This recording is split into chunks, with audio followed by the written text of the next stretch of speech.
I wanna fly with you, baby. Let them know that one time. And leave the world behind. I wanna fly so Baby girl, I'm gonna take you to cloud now. so Fly high. high. And leave the world Straight up. behind. Amici e amiche di Miss Topolini, andiamo avanti in questa splendida carrellata di bellezza, in questa sesta edizione davvero entusiasmante a giudicare dalle prime battute.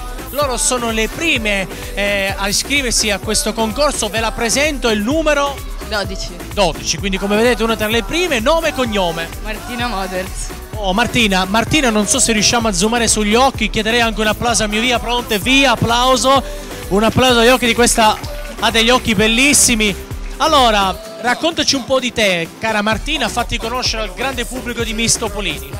Allora, ho 20 anni e studio e faccio nuoto sincronizzato Nuoto sincronizzato, wow.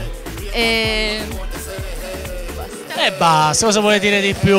Te lo dico io, segno zodiacale pesci. del pesci. Sei fidanzata? Sì.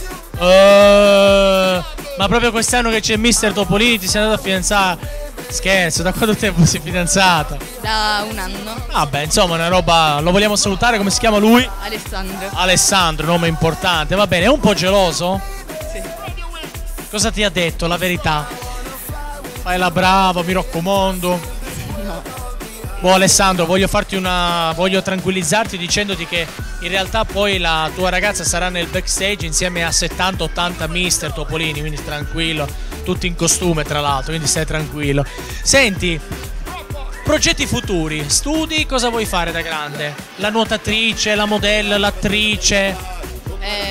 Voglio studiare medicina. Vabbè, vuoi diventare medico? Sì. Beh, quindi insomma, doppio applauso, una professione difficile, in bocca al lupo. Beh, vedi, è spartito l'applauso, giustamente oggi c'è bisogno di bravi medici.